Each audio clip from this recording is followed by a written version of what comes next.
day of a so-called game, it's still opening day for us to be able to get out here and do what we want to do and not have to worry about time restraints for the next few weeks.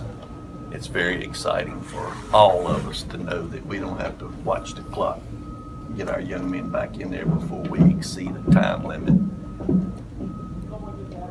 I think what I've got to get off my chest right now is this is a good club, and there's no way that I can try to hide it.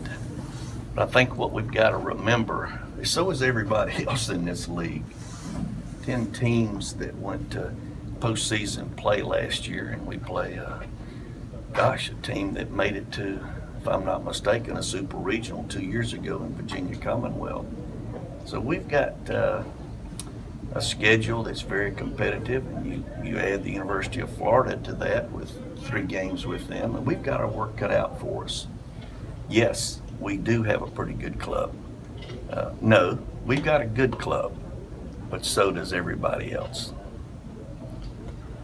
Having so much returning both on the mound and in the field, does that speed up the development process over these first couple of weeks?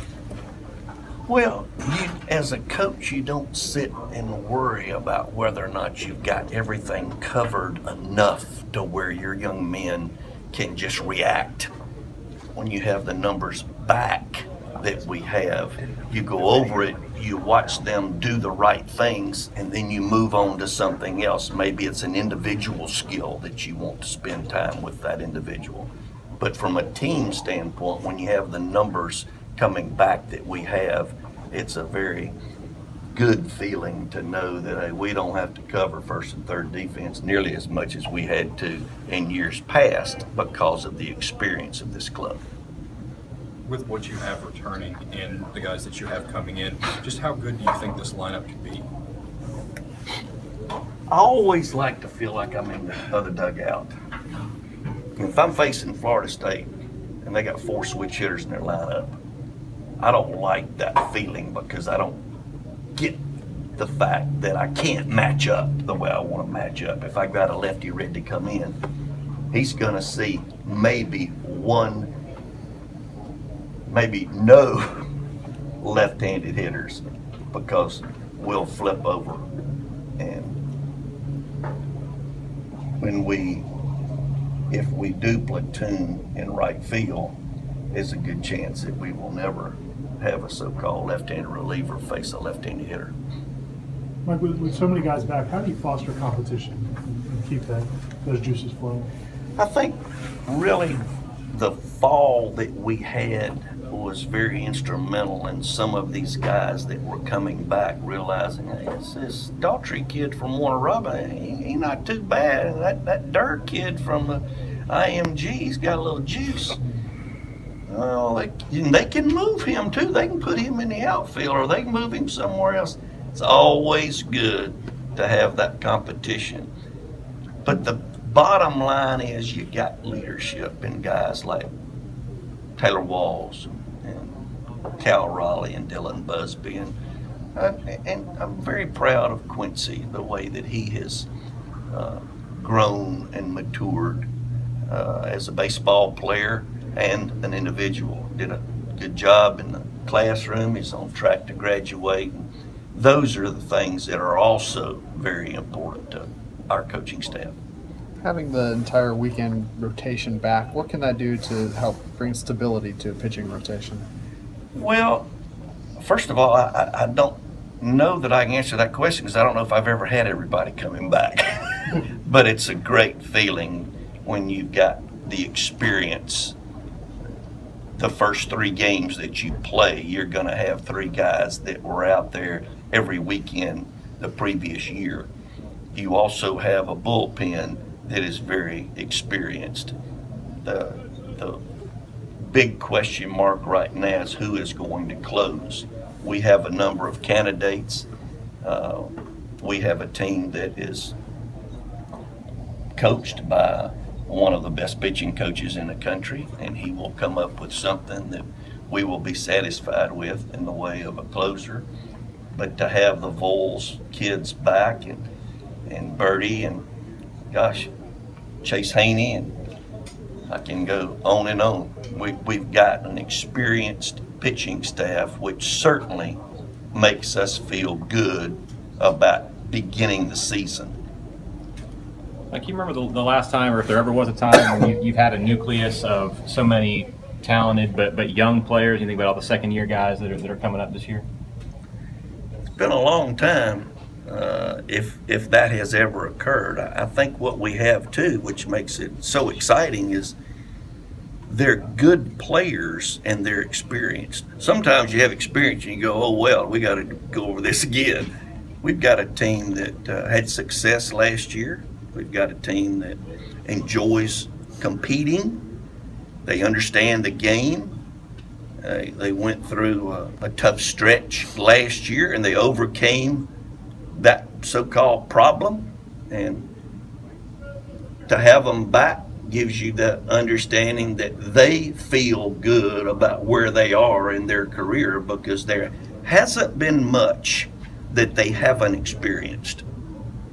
Oliver, what do you tell the guys before they come out for the first time to start a year? What's the 11 speech to get them started?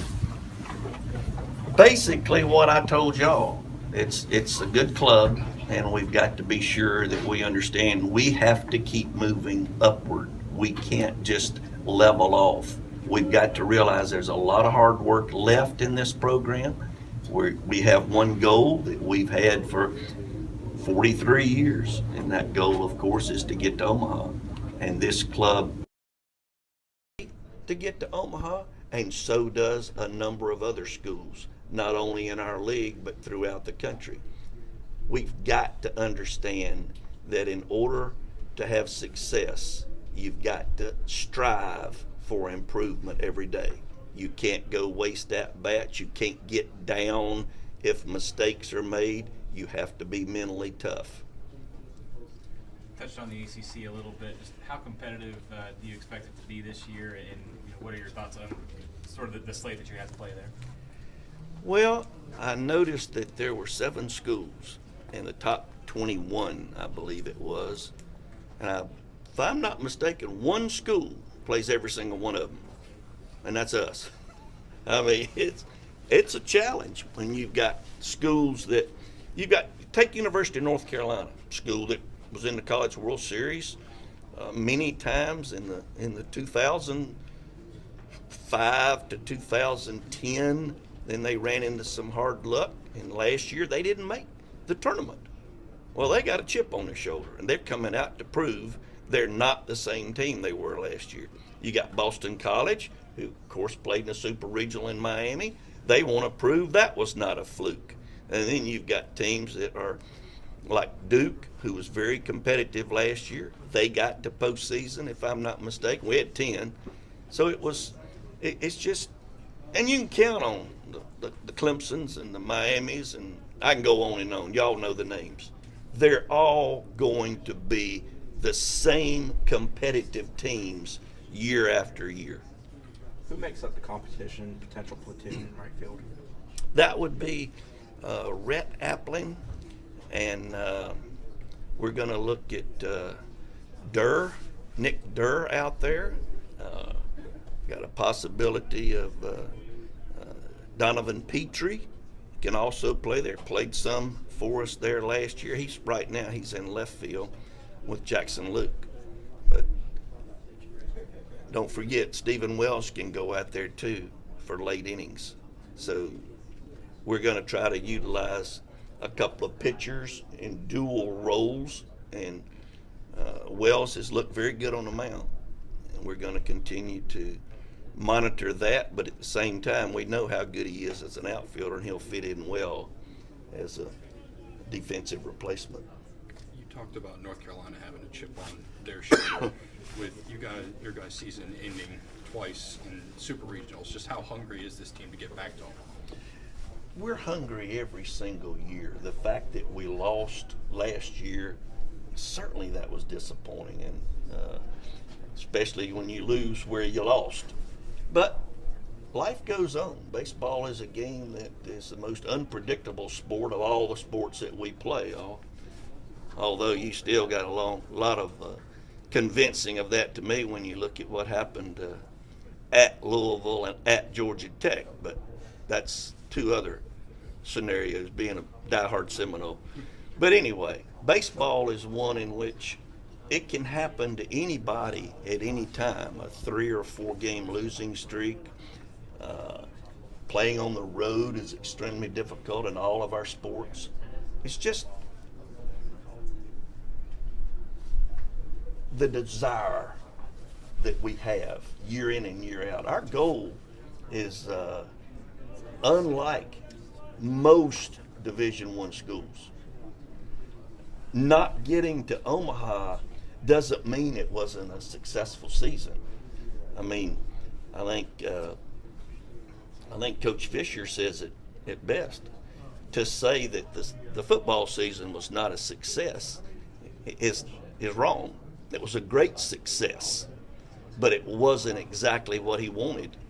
Well, that's the way it was for us last year in baseball. To say that we didn't have a successful season would be wrong, but we just didn't accomplish our goal.